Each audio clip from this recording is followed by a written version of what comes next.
Dennis Wilborn coming back onto the Trader's Mind Chat live show. He has a great presentation on the secrets of Fibonacci. I can't wait for it. Dennis, thanks so much for coming on and sharing a little bit with us. Hey, Mike, always a great privilege and pleasure to see you. And also just thank you so much for inviting me on to the show for January. I don't know if this is the first one you've done this year, but I'm excited. Yeah, it is the first one, and I'm excited too. I've started using Fibonacci. I started using Fibonacci a little bit more so over the past, I'd say, maybe 3 years, and I've only used it to try to find targets, to try to gain some confluence around targets, to try to gain some confluence around different support levels. Well, when you told me that you also use it to look at time, like that I found that fascinating. So I can't wait. I'm chomping at the bit here. Before we dive into the presentation, everybody that's joining us live, first off, I appreciate you guys being here. Both of us do. If you guys could click the like button, that'll help out the show. And also, as you have questions, type them into the chat. We'll be monitoring the chat throughout. And at the end, we're going to have an open Q&A as well. All right. So awesome. Dennis is already sharing his screen. I'll click this button over here. There we go. And yeah. So is that my go button? Does that mean that's go? Your go button. Okay. Again, hey, welcome everybody. If you do hang around to the end, I have a stock I'm going to share with you that's got a really good chance of moving up really strong between now and the end of February. I don't know if you're interested in that kind of stuff, but this is one I've been watching, and you can actually use Fibonacci's on it. Hey, as Michael said, Fibonacci's turn out to be an absolutely fantastic tool. I have used them for years and years and years. I just did some math, and I've been trading now for over 30 years. I probably started using Fibonacci's about 10 plus years ago. Did my mentoring with Carolyn Borden. Probably you guys know her as the Fib Queen. She's absolutely awesome and great. I think one of the most renowned authorities on Fibonacci's. And so we're going to be covering today just hidden time and price projections. I shared that with Mike a few weeks ago about the concept. Fibonacci's are about, the Fibonacci's are about symmetry. And as it turns out, there is symmetry in both price. That's what we tend to rely on. But there's also symmetry in time. Now, there's an old adage that says, it doesn't work every time, but it does work all the time. You could call that a yogiism. And that is the way it is with Fibonacci. But I'm going to show you a couple of just some interesting facts about Fibonacci's. One, Fibonacci's were originally discovered by Leonardo da Pisa, aka Fibonacci.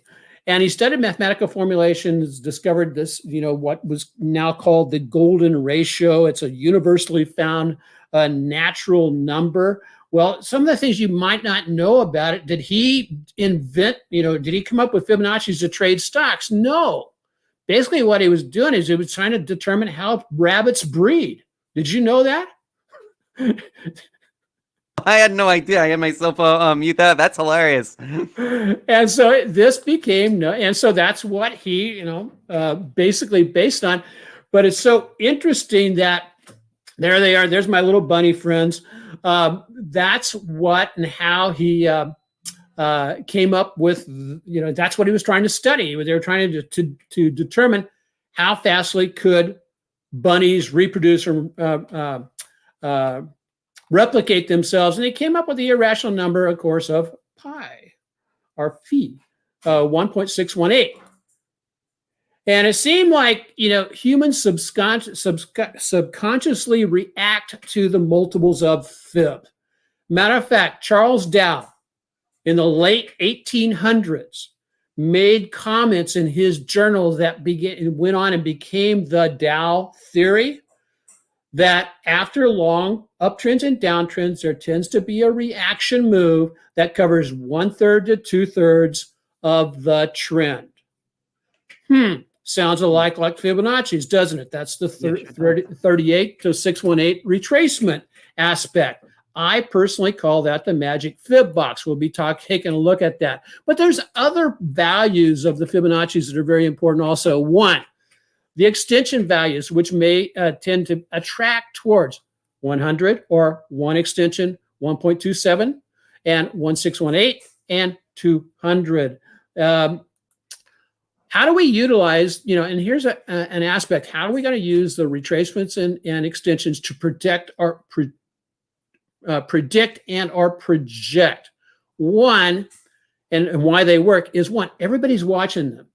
The institutional traders are watching them, and they're basically, and it's interesting when they coincide with other confluences of clues, they oftentimes can show us those levels of support and resistance where we can base our trading objectives off of. And is it magic or is it just self-fulfilling prophecy? I think a little bit maybe of both, or it's just human nature. Michael, one of my favorite charts is the 1889 stock on the Investor Business Daily's How to Make Money Trading, or How to Make Money in Stocks.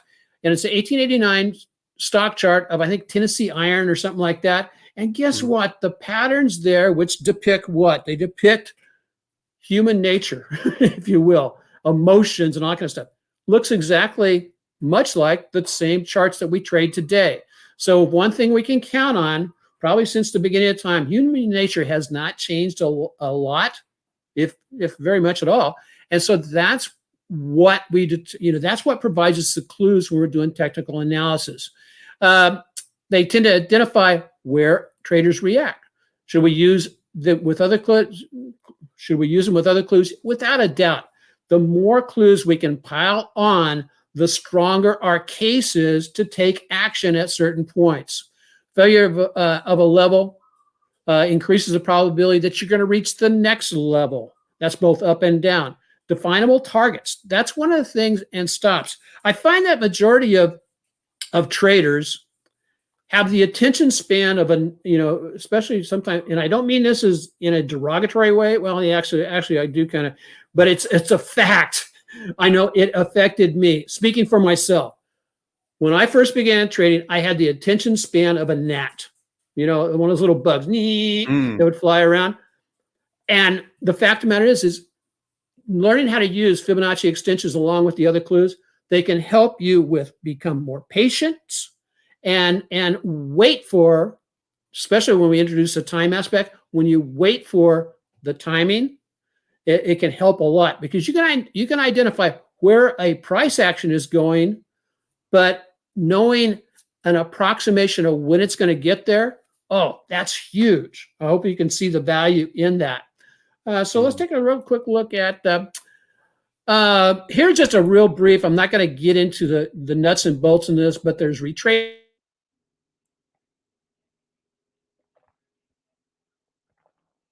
Fibonacci's.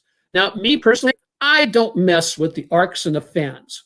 I am a rocket scientist. You may not know that. No, I'm an engineer, and I got my degree in aerospace. And so the arcs and fans, I find extremely complicated. And in trading, I find that simplifying and clarifying is actually better, and eliminating variables helps us get to tradable solutions much more quickly.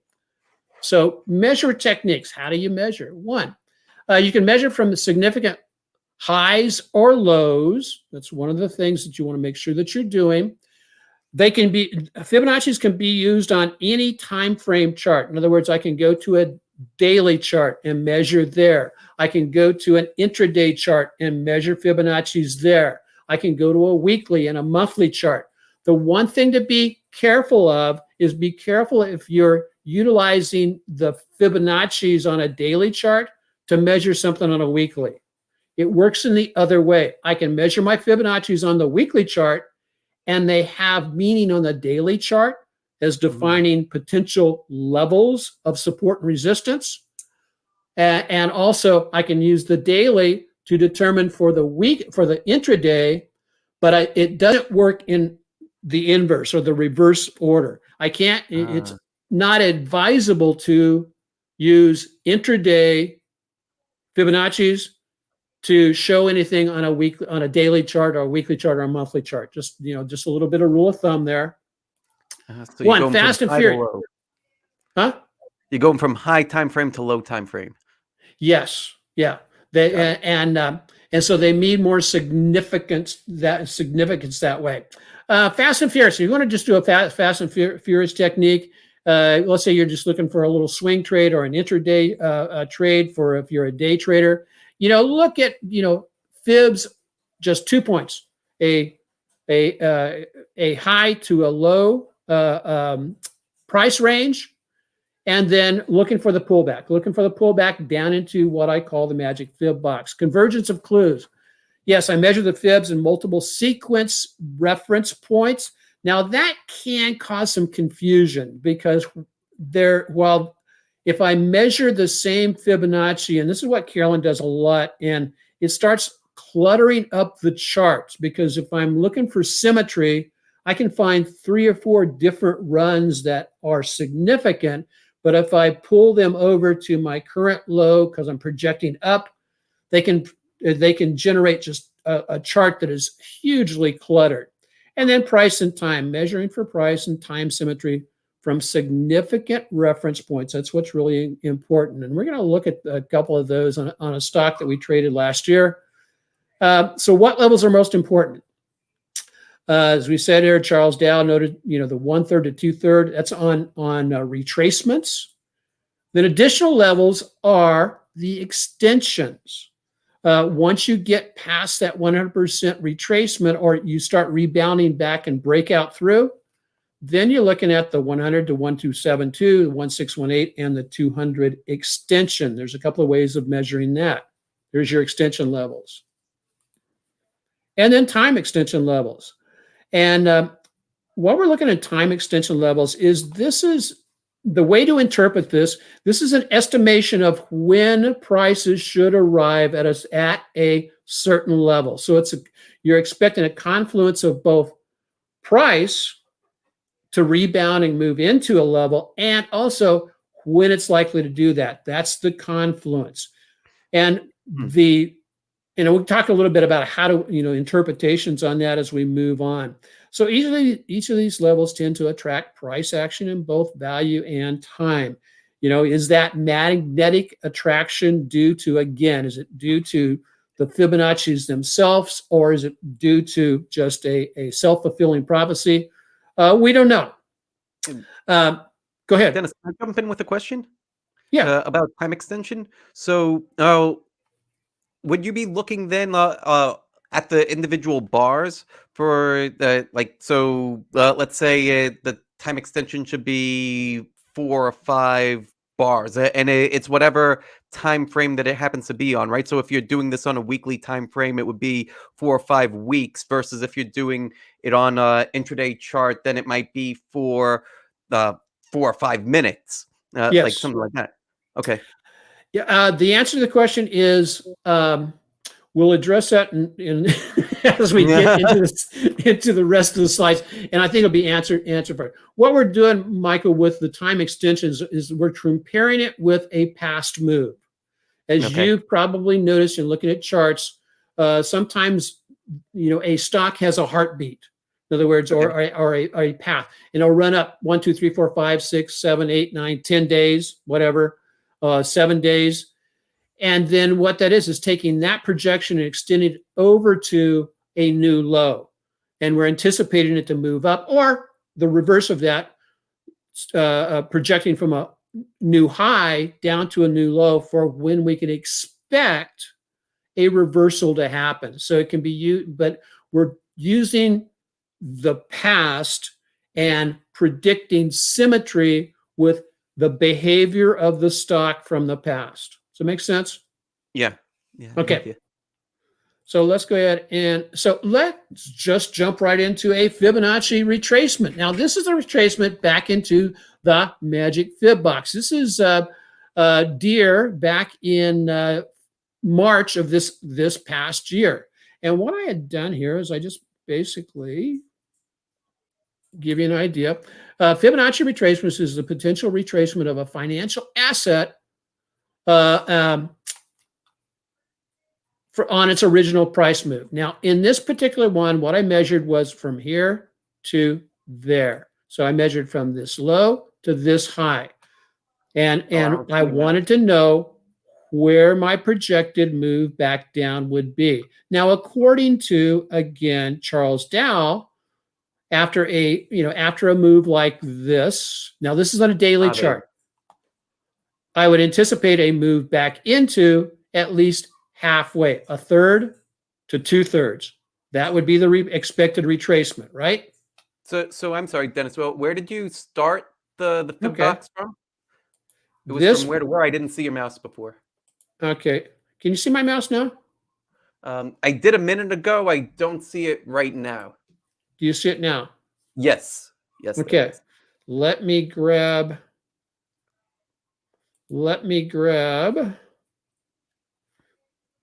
I'm measuring from. Now, do you see my mouse now, Mike?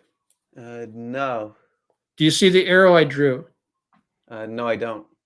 Oh, you don't see those drawings? No. Oh, okay. Well, then I guess I won't use that drawing tool. That's why. Oh, okay. All right. Oh, you're absolutely right. I cannot see that. That's okay. Not a problem.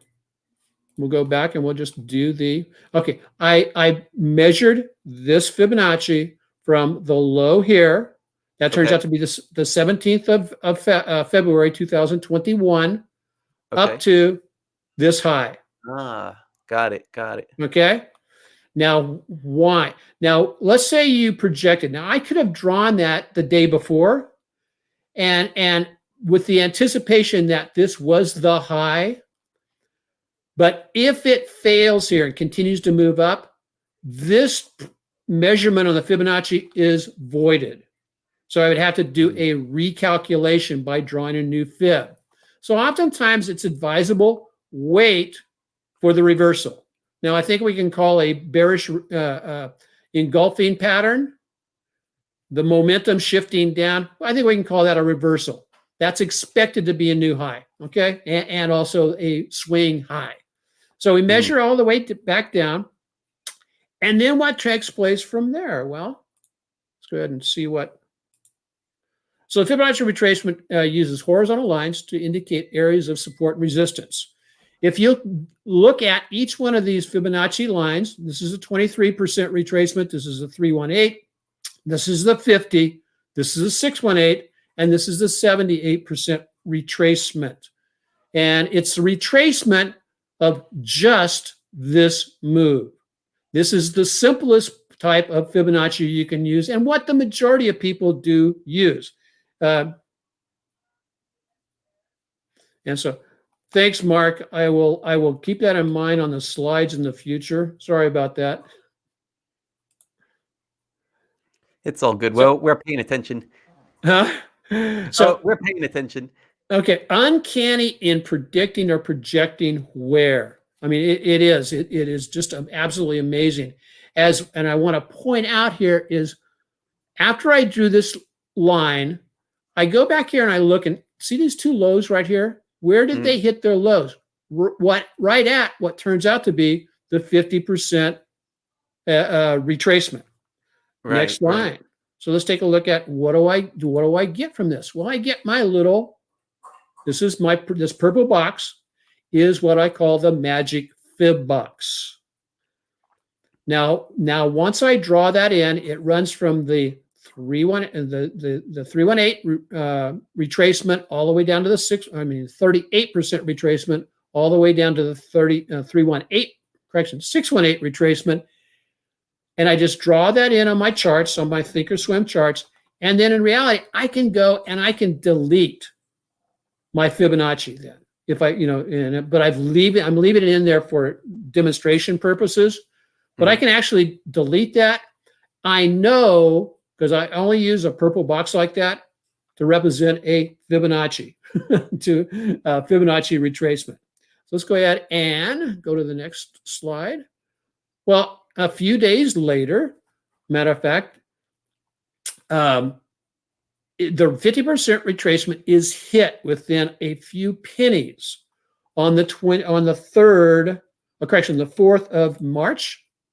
So there's my retracement. Pow, right into my Fibonacci box, right at almost the 50% retracement. They say, or Carolyn says, that you basically, if you're in a stronger uptrend, you can usually count on the lower part of the fib box, the 618, will give you a better springboard. However, any of those is valid because we can plan a trade off of that. And let's go. Whoops.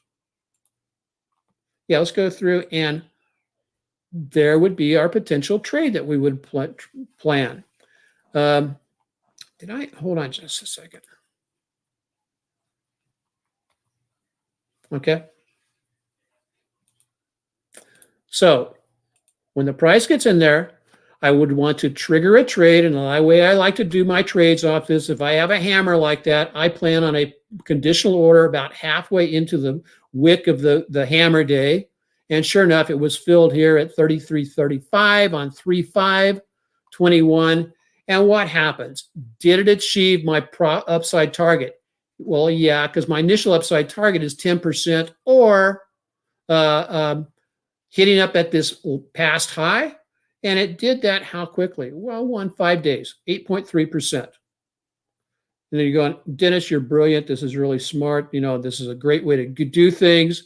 But does it work all the time? Or what do you do now that you've hit a one profit target? Again, I take my profit targets that we discussed earlier, Michael. I take partial profits. I do not want to, get out of a trade and well, it has an opportunity to run even further. So that's my profit target there. And so that's one mechanism. Any questions right now regarding that? Michael, you have any questions? Yeah. This is on the retracement tool.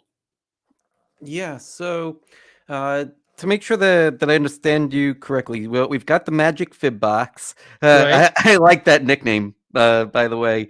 And it's between the 382 and the 618 retracement, and you would draw it around that area so that way when price gets there, you know that this is a time that you're going to take profits.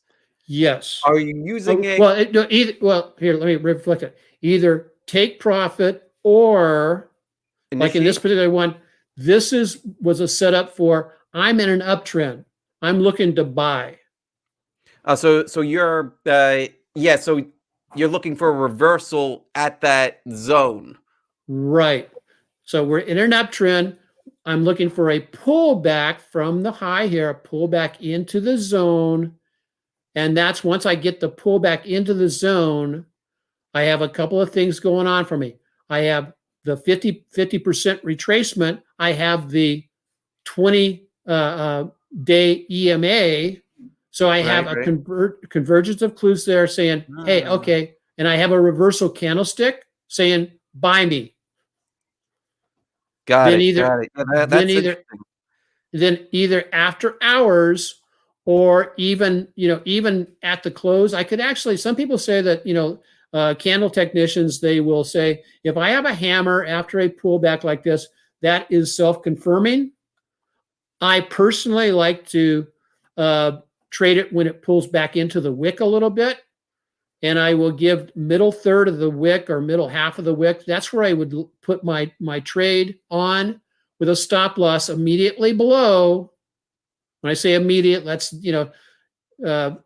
10 cents or so below the low of the hammer day, that swing low, and that gets me out. I mean, you talk about cutting your losses really short. That is a great way to do that. And by waiting until I get back into the middle of the hammer, that's excellent because that way it puts me closer to my stop and therefore reducing my risk. Yeah, that's great. I like that a lot. I can't wait to go back and rewatch this segment in particular, so that we like there you said a lot of gold, and yeah, this is definitely going to be one of those where you hit rewind and replay that. Uh, I was drawing my fib levels like I would draw from the swing high down to the swing low if I was going to go long. I never thought to draw from the swing low up to the swing high to try to get some kind of level support level that way. That Okay. And if you're doing it where you're drawing the from here to here, Oh, the no, no, way I wouldn't do it that way. I would draw, like, from that swing, where you have the high down to, like, where you had that, the where the fib box is. okay, yeah. Yeah, like, I would have drawn that, or if I was taking it, I may have maybe taken a level from, previous where you had that first red down arrow, Right a here? little Yeah. further left, left, Right there. no, Or here. earlier. Here? Almost, like, below the yeah, right there. From there down to that, other, candle, yeah, and Okay. drawing it that way. And so, and those, and we'll see here, because then we're going to get into what we call the Fibonacci extensions. You can get a lot of value from that also. But again, this is, again, going with the plan of attack that I have here, and is that we just had an uptrend, hard move up to the upside, breakout, and then, so I'm looking at, this is a complete move. It's a very symmetric move. I'm basically looking for, okay, after getting up and hitting this high, I know I have a reversal. Where can I anticipate if this high right here is a strong swing high? Where is it likely to reverse off of? Now, we all know prices tend to reverse off the moving averages, but then the Fibonacci gives you a little bit of extra clue for buying into it. And it was saying, hey, I'm finding support right there. One of the other things I'm looking at is I like to use the market forecast on the Think or Swim charts. It was also giving me, I can't draw on it, but right down here at this level here, it was giving me what I call a two-line cluster, which means somewhere between 1 to 4 days or 1 to 4 trading periods after I hit that three-line cluster, I'm going to get a reversal. And sure enough, it would turn out to be 2 days. There's my reversal. So I have all the convergence of and confluence of clues coming together where I can say this trade has got a pretty good potential probability to do okay. Okay? Yep, perfect. Great question. Let's go ahead and now let's take a look at extensions. Extensions are a little bit different. I backed up the time on from an earlier time on Deer, but let's utilize these extensions to figure out where we're going also. Extensions consist of all levels drawn beyond the standard 100%. There's my 100%. And Mark, I went back and changed the charts just for you to have the percentages in there. No, Mark's a good friend of mine here in Hawaii. So, and are used by many traders to determine areas where they will wish to take profits. In other words, they're assuming that we're already in a trade here. Where's my profit targets? And you'll hear, and Carolyn talks a lot about, and I use them also, talks about using the 1272, the 1618 as profit, and then the 200, which is above this, for profit taking. How did I draw this? I drew this by utilizing the Fibonacci retracement tool, but in this particular case, I measured from the high back to the low, and then that provides all of these projections or these extensions above it, above that. So two primary ways to do it. Here's what they are. I'll show you both methods. And then I can also use the extension tools. Here's my key levels where I want to be thinking about taking profit. See how this rolls together where I can plan my profits around those levels to either get alerted and then tighten a stop up, or say, hey, if I hit that level, I'm going to take my profits. So what took place? There was what we drew in from this low to this, from this high to this low. Over the next 11 days, price action continued to move up. Once it broke out, went 21% in 11 days. And for a stock that's up there about $340, that's a pretty darn good move. So levels, and look how well they approached. Once it broke out, this was an earning day. Once it broke out, what it hit? It hit that 1272 extension and pulled back. So it would have made a very good initial profit area. Take off some partial profits there. Then what happens next time? It hits the 618. It hits it, goes above it, pulls back. And then 11 days later, you get almost up to the 200% extension. And it basically reverses there. And that's actually where we built our other, the case on that we showed earlier. So extension consists of, we've covered that. And this covers, now this was the first method. The second method takes in consideration measuring, and this is what a lot of people, and this is partly what you had talked about earlier, Mike, is to measure from this high to this low. If this low was going to be the new swing low. And then measure up from there. There's the 618 or the 1272, there's the 618, there's the 1618. So high to low projection, convergence of clues, and there's the price action that then followed after that. And as we said, in the levels, what took place? We get up to the 1272. It basically almost made it up to the 1618 on the first day, hit it the next day, but this is measured from this high to that low. Another way of demonstrating where those extensions are going. And it gets all the way up to the 261 extension, and that's where it reverses. But isn't it uncanny how these levels attract price action? That's one of the things that I just absolutely love about using Fibonacci's. So there we go. So let's talk about DE, let's talk about the extension tool. This is utilizing just the extension tools.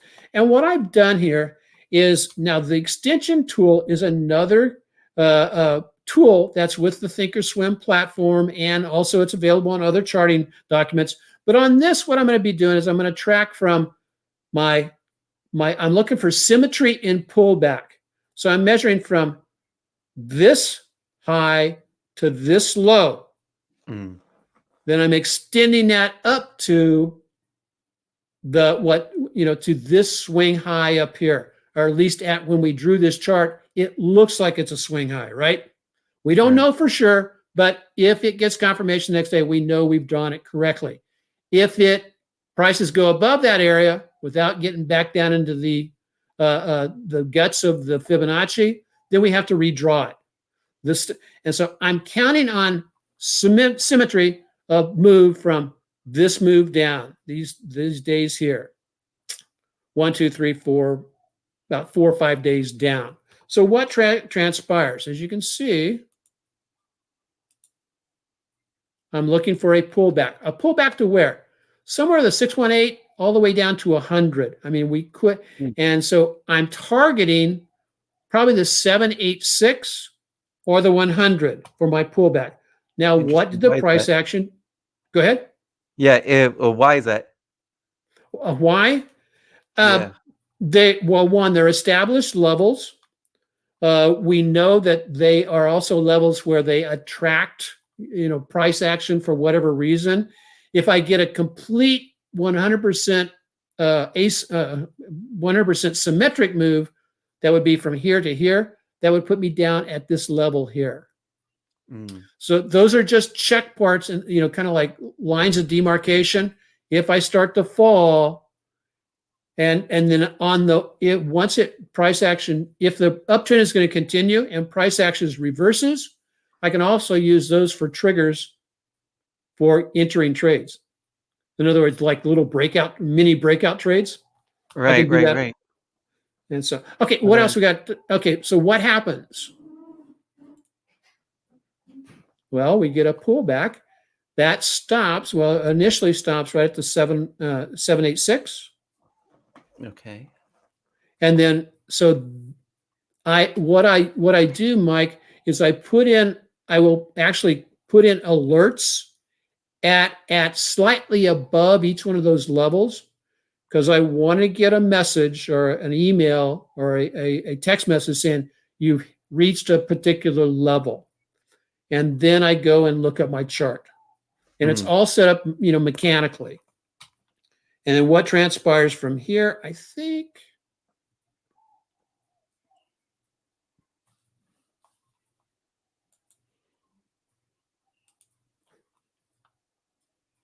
Oh, here's let me go back to here. So as it turns out, again, this is the final, move, and then it moves up from here on the rest of the trade, as we've covered previously on one of the other slides.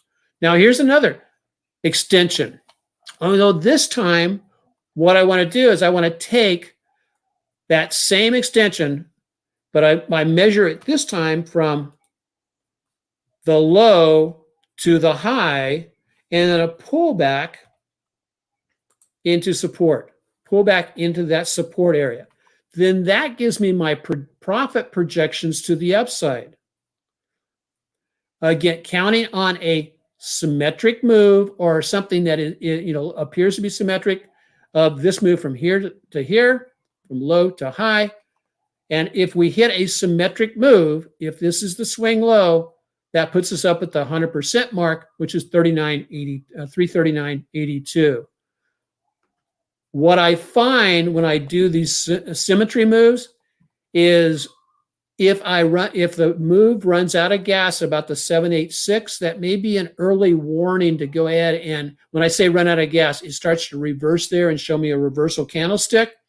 That may be telling me that there's not enough momentum to push me all the way up to this high, or it's telling me that perhaps momentum is starting to come out of this particular entity. So be careful. My target range on this is the 786 up to the 100 or higher.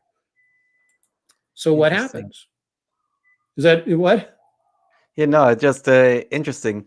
I'm curious too. Like, so how would you handle that if it gets to the let's say it gets to the 786 and it starts to fade?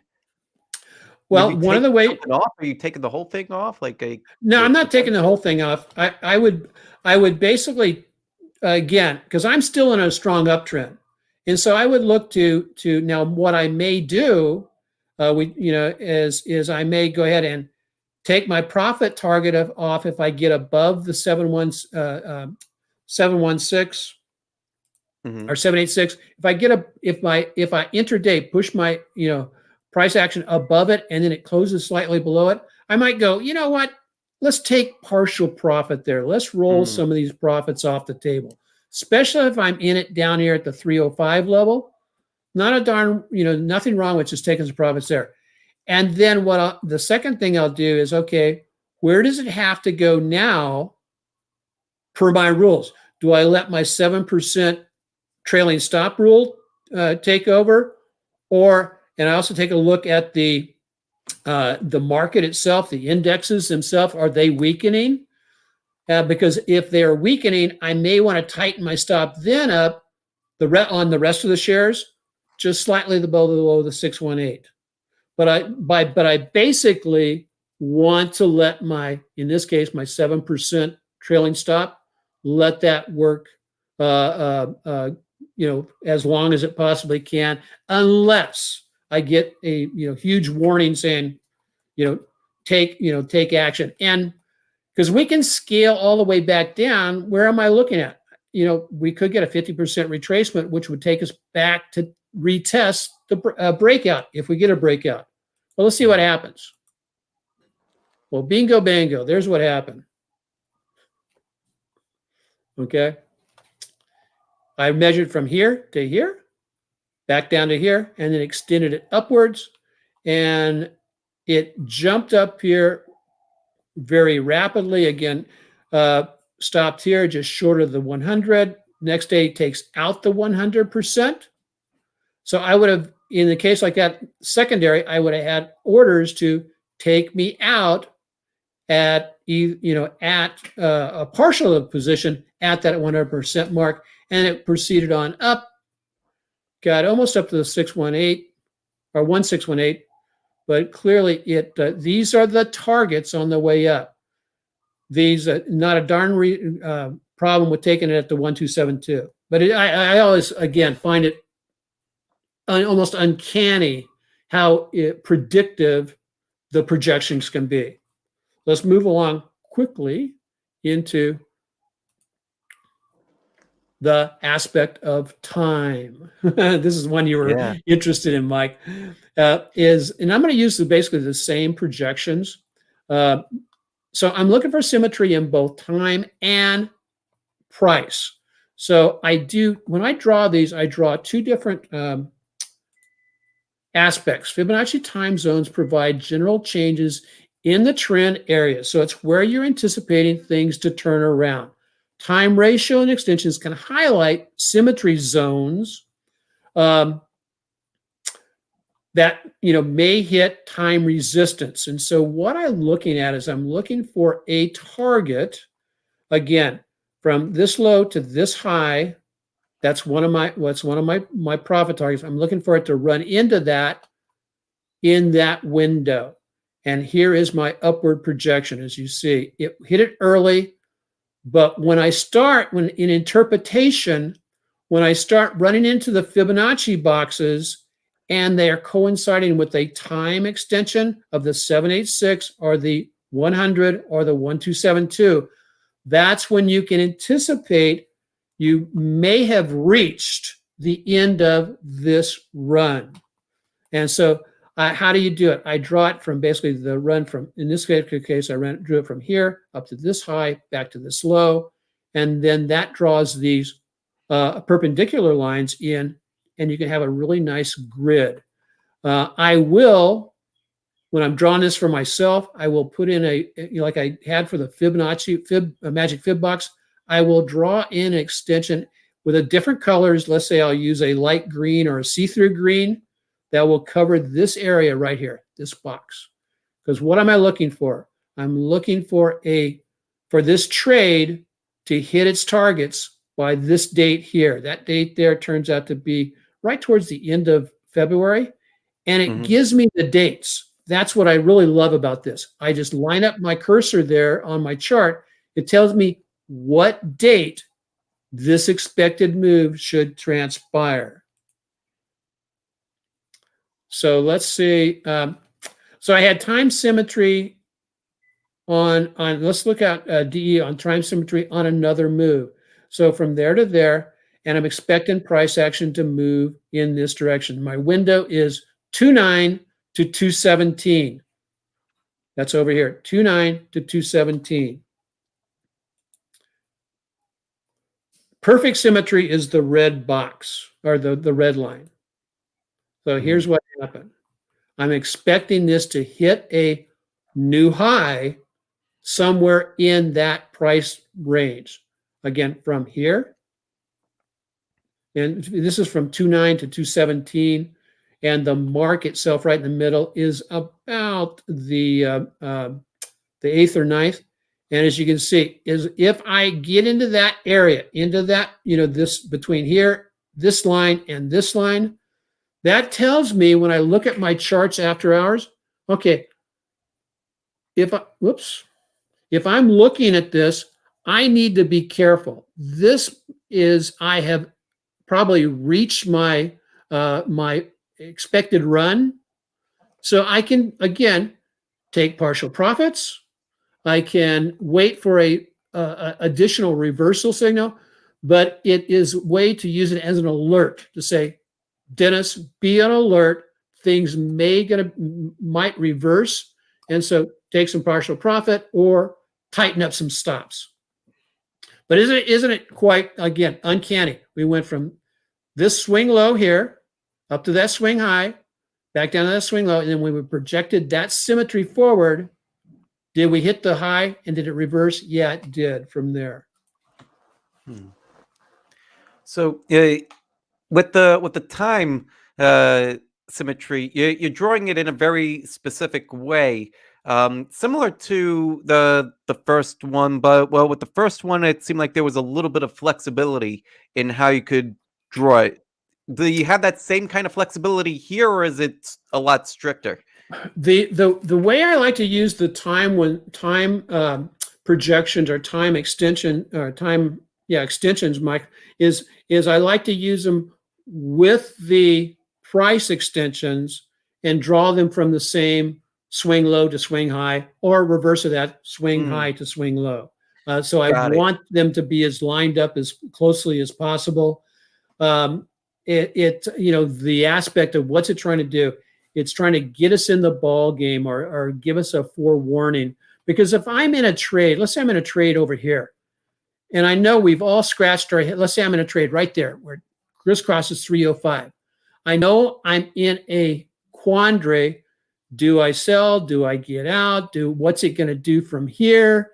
And at least if I'm taking a look at this, if it goes on to maintain symmetry, that means that this run, timing-wise, runs out of gas here. And those lines, as we said, here. See what I'm saying? Because I have no clue. Let's say this is my trigger to get in right here at the 20-day moving average. Right. Well, where should we, and we're expecting symmetry with this move, where should I get out? Well, there's a lot of different ways of measuring that. I could just basically take the slope of this and extend it over, but the Fibonacci time extensions make it so much easier. I just extend the time extensions and I look at the 786, the 100, or the 1272. I'm experimenting right now at bringing the 1272 back into be about the 123 to give equal distance across the pure symmetric move. And that's also working out pretty good. And it just be equal sides on both. And what is the targets? I'm looking at that. It's usually about a 2-day time frame. If I was looking on a weekly chart, it'd be a 2-week time frame. On one side or the other is symmetry. So that, again, I can now journal that into my journal, saying, okay, I'm in deer on this takeoff here. Per symmetry, I'm expected to hit that. So you can actually put in an alert to trigger you, or you can put yourself, send yourself an alarm with your smartphone to say, hey, alarm me on the 7th of February to watch out for my stock. So I think that's, so here, and then here's the boxing it all together. There's my symmetry, but what else have I got here? I also have my symmetry of move. And what I'll do there is I will draw I'll basically put a little, color, I will draw in a shaded area there. And that way I can remove all my Fibonacci's. And what happens? We go ahead and we push on up. I got into my projected profit box. And then I have a decision to make. I can either, again, but it's nice to know timing-wise. This also tells us that there's a strong likelihood, timing-wise, that we're going to get a pullback back into the moving averages, or approximately the moving averages. The other way to use this is, let's say you're not in deer, but you want to get into deer, and you come up and you're looking at this. What I find is that stocks that follow a Fibonacci patterns will tend to continue following a Fibonacci pattern. So this can tell me, okay, this is where I'm expecting a pullback. And then I can do new projections on, well, the last time it pulled back, it took X minute of days. I project that down. to a level and a time where I expect the reversal to take place and help set me up for what? My buys. But wait, there's more. Here's what happened after it went ahead and took on off, and it did continue on up. But the thing I want to draw here is it hit its next high at the 200% mark. In other words, this was 100% symmetry. This is 200% symmetry. And time-wise, that equated to, and it hit its next high. So that's how, reflection of how it meets symmetry. So there's a little bit of reasons why institutions tend to buy in tranches over set periods of time. Their actions can't be hidden, and they show up with the Fibonaccis. 4 major mistakes of using fibs: don't mix your reference points. In other words, don't mix, as we talked earlier, don't mix your low time frame charts with your higher time frame charts. Don't ignore long-term trends. Don't rely on Fibonacci's alone. That's why I use candlesticks and I use my momentum oscillators. And then using Fibonacci's on shorter time periods, you got to be, again, careful with that, not to let it slide back into your daily charts. Michael, that's all I've got. Dennis, that's brilliant. I have a full page worth of notes in my journal here. It kind of blew my mind with a lot of this. Oh, in what way? Is that good or bad? No, that definitely in a good way. Yeah, like so having been a novice using Fibonacci's, the first part that where you were drawing the box and like using it to draw from the swing low back up to the swing high and taking it the other way to try to find, well, where if price, to use it more as a predictive tool, right? Like that was yeah, I'm speechless. Like it was fantastic. That the learning how to use it as a time-based tool as well. I'm curious. So you were using this in Thinkorswim? Yes. I'm sure. I use TradingView. I'm sure they must. Like they're so robust. It would be hard for me to imagine that they don't have this. But right. Do you use TradingView at all? Or no, I do not. I don't use TradingView. I again, it gets back to just trying to keep things simple. And so that's why I use the charting programs with Thinkorswim, and also I like to use the. Anyway, the answer is no. All right. Yeah, everybody that's here, I'd like to open it up for Q&A. Questions about this, other trading related questions that you have, like fire them into the chat. So the question that I have to kick things off, Dennis, is how much are you scaling out at what points? Okay. Let's say like you're in that trade and it starts to lose momentum at one of those key areas. Right. How much would you look to take off and why? Or well, it gets back to knowing your rules, and my rules basically tell me that I want to get out as much as possible, as many times as possible. I want to pyramid out on strength. So that's why I target my profit targets at 7 to 10%. If I hit 7%, there's no questions asked. I'm out of a third of my position. So 1/3. Then my next mechanical target is up at 20 to 25%. I hit that, I'm out on another third. And then the rest of it, I let a trailing percentage stop work for me. And so on my Fibonacci's, I utilize those for where do I need to backstop? In other words, and also I will use them. Let's say I do a projection of 10%.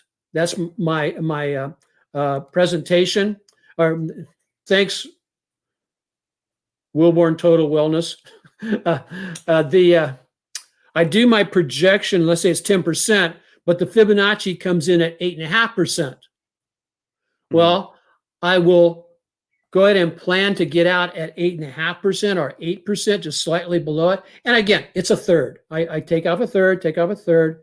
At the same time, I'll run an OC, one cancels other order underneath that for my larger trailing stop.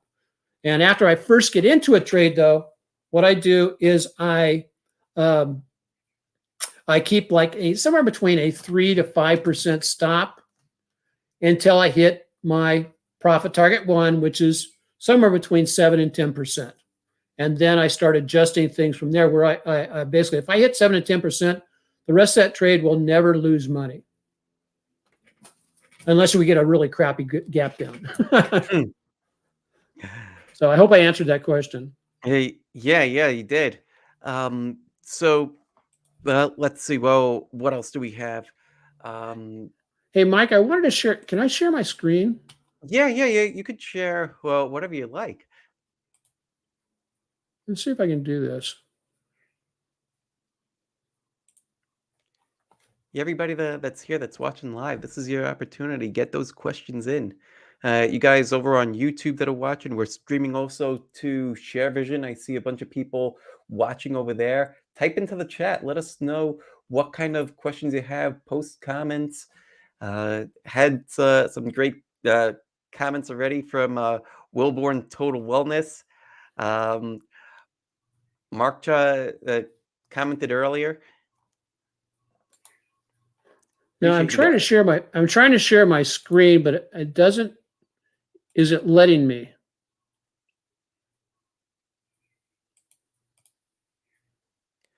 Here's a question from Mark. What determines if you draw a fib retracement from bottom to top or top to bottom?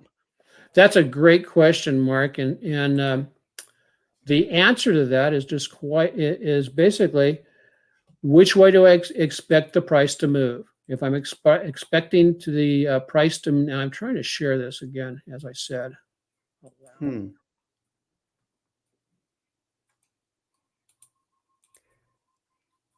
Anyway, so Mark, okay, there it is.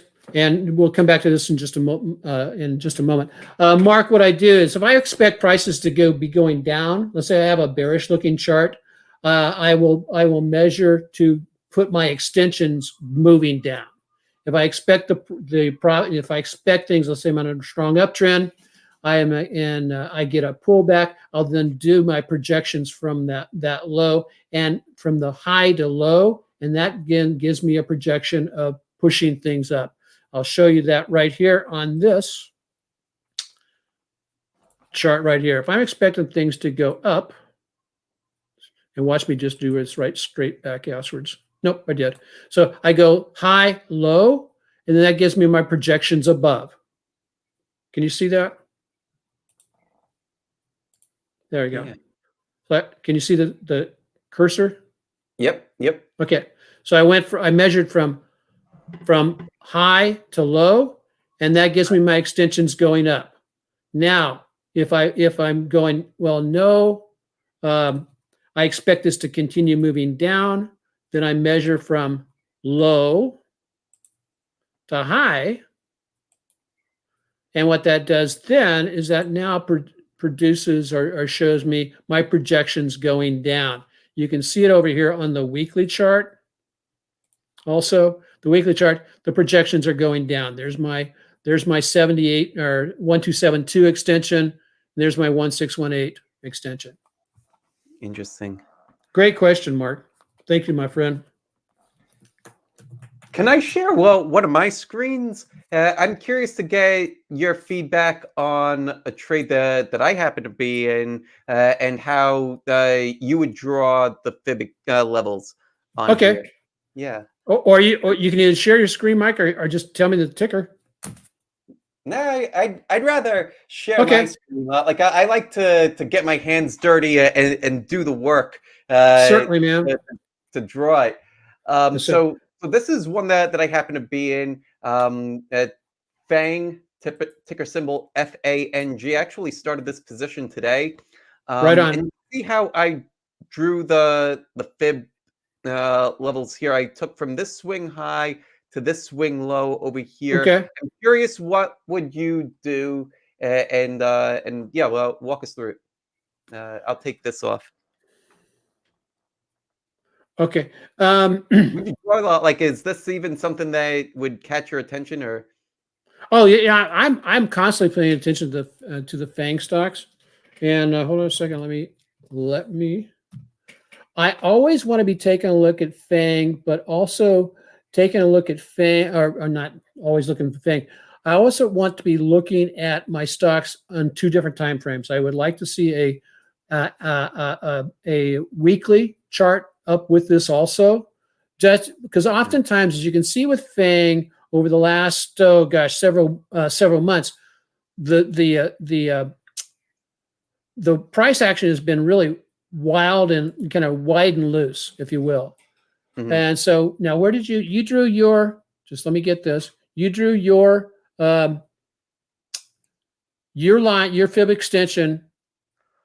I was using it on the daily. I had And you- initially started it from here, and I And the put date? it down to there. Okay, and that's 11/8 on the started off.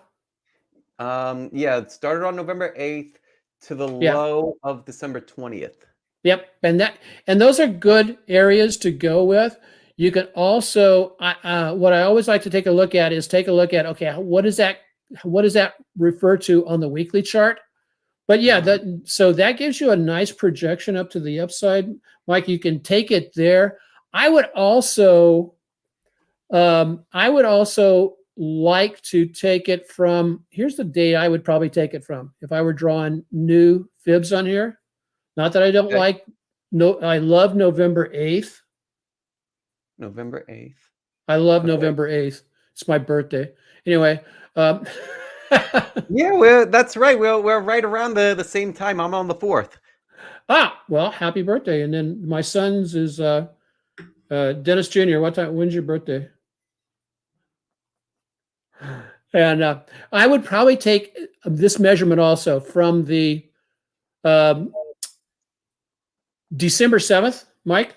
From December 7th. Down to the low of December 17th. So from December 7th. December 7th is a high. Yeah. So from right there. Down to the same low right there. Interesting. And let that project up. And what did you get there? Because let me go ahead. Yeah, it's more or less the same levels. Yeah, it's got to be pretty darn close. And again, I'm just looking at this. So here's another question: How exact are you getting with it? Like you said alerts a little bit before Right. the level. Like, well, so this fib level. Let me. So let's just come over here, and I can on the visibility show the prices, right? Okay. So would you look at like the actual prices and be like, oh, you know what, like this extension didn't turn on, but yeah, like this one happens to line up with exactly 131.91, let's say. Right. Like, would you be looking at that, or like it's just like, it's close enough? When you talk about close enough, I look at being close enough if, especially on something that's running, $100 stock or so. If I'm within 20 plus cents, 20, 25 cents, or even 50 cents of it, I want to get out. What I'll do, or not get out, I may want to take action. If I've targeted, so where have you defined your get out for profit on this particular trade? Is it 10%, 20%, 5%? And then what I will do is I will throw in an alert that's maybe just a little bit inside that. So as I want to know, and then I will, if I want to sell it, let's say on that one, let's say your 2R is up there at 133.40, right? Yep. and we know that somebody else may be watching that level. Mm-hmm. So then what I would do is say, okay, well, I'm going to put in my conditional order. I'm going to hide it from the market makers, put in my conditional order to take out profits at, let's say, 133. Now, am I upset because I missed out on 40 cents of profit? No, because I'm in control of my what I'm doing. I'm in control of my plan. And so now if it busts out and goes above that, am I disappointed because I only took profit at 133? No. And it gets back to, you talk about mindset. It's your mindset. I'll be satisfied with, I followed my rules and I took my profits where I should have. So that, that's the critical part I see. And that so many traders, a lot of times traders get wrapped around the axle by what they do with that. Does that make sense? Absolutely.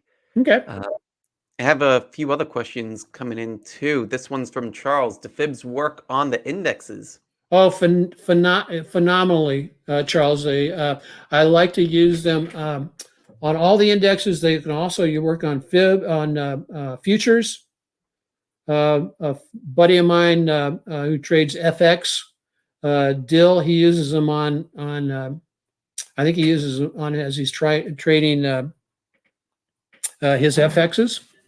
And so, yeah, like here's the S&P. How would you draw the fibs on this? Oh, this provides a couple of different projections. What are we doing? We're coming down, right?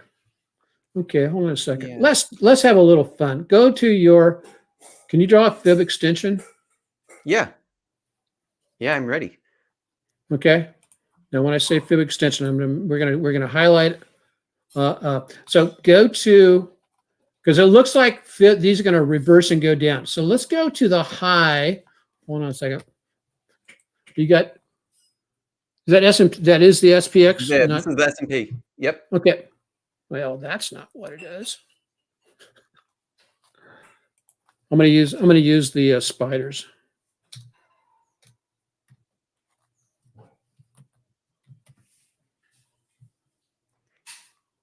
Yeah, you know what? Let me switch over to your screen over here.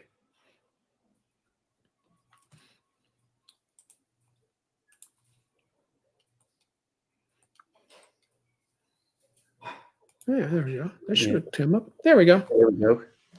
Okay, can you see mine now? Yes. Okay, cool. Hey, let's have a little fun with that because it looks like we've got a rally attempt that's failing. Where's the projected downside on this? I'm going to go over here and I'm going to grab the Fibonacci extension. That's this one right here. It's not this one. That's the retracement. That's the extension there. Now I can go up here and I can basically draw I don't like the way that looks. So I'm going to go from this high to this low, right? Right. Back to this high. Click it in. And then I can sit there and go a 100% symmetric move on this on the S&P takes us down to this level here, 45.12. As I said earlier, I like to know if I'm targeting something to the downside, I'm looking at that number right there, which is the 78% retracement, and I'm also looking at the 100%. That would be the not retracement, extension, and the 100% and the 1272. When I'm moving down, my targets are the 78 to the 127. 127. If we stop at the 100, that's fine also, but that's my symmetrical move down. And again, it's just from a projection of that's what it did last time. And now that we've reversed, that looks like a potential, so the other thing I do, which I like to share with people, is I also then I will look to my left. That's not it. I'll grab that about there. I'll look to my left. Hope you can see that line in there. If not, Yeah. I will Yeah, I see it.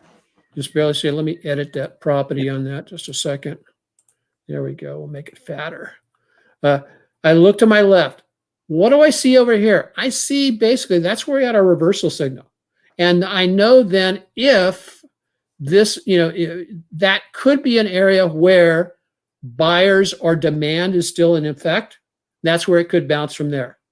And then I will look from this lower one, which is, there's my blue, there's my next one down, which is there.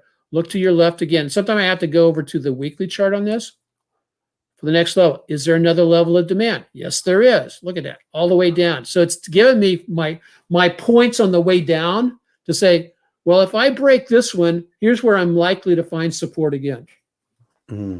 Got it. Got it. Does that help? Helps me. I hope it helps Charles too. Okay. I'm sure it does. Have time for maybe one or two more questions. This one is from BTO. So to find your system, did you use other systems when starting to trade and then found this way of trading? Well, I'm gonna say that you're asking about the active trend trading system, and the autopilot trading that we're doing now is it had been a continuous learning process, if you will, since I began trading back in I began studying back in 1990 and then started trading seriously in 1992. While I was still on active duty in the Navy here in Hawaii. What I took away, and then as I continued to do my due diligence with my training, I hooked up about close to 20 years ago now, or somewhere between 15 and 20 years ago. I did all the coursework with the Chartered Market Technicians Association, and it's like a master's level training session. I don't know if Mike, if you've taken any of those courses or not, but I was going to take get my CMA, right? This is Charter Market Market Technicians Association, but CMT. Yeah. But I was reaching a point in life where I didn't need any more initials behind my name. So I just said, hey, I'll continue on. And so from that, then I started looking around and I discovered that trend trading or swing trading systems are oftentimes very, very similar, but we just tend to call things differently. So I then started looking at different systems like IBD's CAN SLIM systems. I looked at John Carter, what he's doing. I looked at several Bigelow, Steve Bigelow, his candlestick. And what I did is I pulled from them what I thought was I cherry picked. And because there were certain parts about the system that I liked, certain parts that were a little bit wonky, and not that I didn't like them, but I said we can do without the clarify and simplify. So then that's how I came up with the active trend trading system. Again, I tried to get it as clear and simple, and also make it for men and women who are going through the same thing I went through when I was learning how to trade. I was working 10 to 12 hours a day, 6 days a week, not having enough time to spend in the market, or if I spent time in the market, I felt guilty because I was sacrificing time for the family. And so the short answer is, yeah, I built it over 30 years. And I continue to refine it every year. As I shared with Michael earlier on, I spent the 2 weeks around Christmas this year going back, reviewing things from people who are my mentors, so I can refine my existing system to make it more predictable and hopefully more profitable for the members who do join me on the active trend trading or the autopilot trading service. Yeah, sorry for the verbose answer. No, not at all. When we were talking before before we started the live stream, you'd also shared that this is how many years in a row of you beating the S&P? We beat the S&P 10 years in a row. And 9 of the 10 years we beat it. 9 of the 10 years we beat it by double digit. And I was very disappointed because our return last year was only 33%. Terrible. I don't know how you can look it. I'm joking. That's phenomenal. How many of us would be thrilled with that kind of return, and to be able to do that consistently? So let's see. Other questions coming in. Here's Ryan. Ryan's one of our guys. Mike, have you been convinced to use Fibs more after this? I was convinced beforehand. Well, whenever I get any kind of new idea, I always like to test it out first and to try to get used to using a tool before I start to have conviction and start to rely on that tool. So it'll be something that I'm using more, but not something that is that I would be leaning on, if that makes sense. But yeah, like there's tons of gold in this presentation. I can't wait to again go back and rewatch it. And last question. Hey, Mike, can I interject on your answer there also? Because I want to make it very clear to folks. Fibonacci is just a tool, one of the tools, and that goes together with the other clues I utilize when I'm making my trading decisions. I start always with price action. Price is king. Then I go to momentum. Let me reverse that. The first thing I go back to is the stock's got to be worth trading. If I'm trading a stock, that's where I get from the IBD because they do all my fundamental analysis. Then once that's taken care of, price is king, momentum's next, and then weighting is third. And then the confluence of clues is inclusive of the Fibonacci's, my momentum indicators, TSI, True Strength Index, and the market forecast. But then Fibonacci's help identify those hidden levels. So good stuff. And to Wilborn Total Wellness, yes, it works for crypto also. Yeah, pretty much anything that trades, right? Yeah, it does. What a handsome guy. Does your mother know that you're online right now? I'm teasing everybody. That's my son, Dennis Jr. I'm very proud of him. He lives in South Korea. He's up early to watch this. That's fantastic. Love the family support. All right. So speaking of family support, my daughter's coming home pretty soon, and I need to go grab her at the bus stop. So we'll wrap things up here. Yeah, Dennis, this has been an absolute pleasure. Thank you, my friend. Well, what are some of the ways that people can get a hold of you to learn more? You have your own YouTube channel.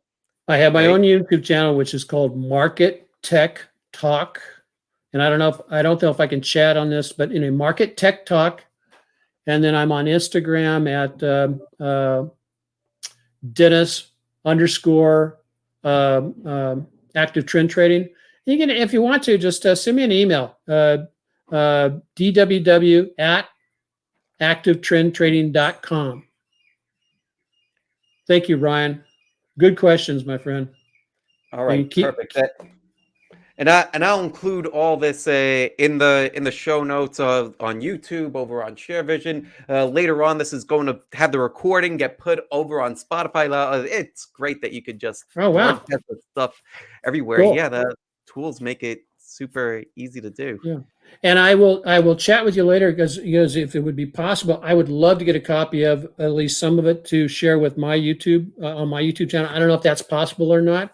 Yeah, because I I always point back to you. I mean, because that's the way I am. Hey, you're a gentleman and a scholar, Dennis. I appreciate your time. I'm thrilled to be able to call you friend, and we're all very blessed to have you here with us. Okay, thank you, Mike. God bless. All right, take care, everybody. Much love. Peace out. Hey, thanks so much for sticking around to the end. If you're new here, hit the subscribe button down below and become a part of the Marrow Wealth community. And make sure that you check out some of the other videos on the channel. They're exactly what you need to see. And leave a comment down below. I read all of them. Leave a comment.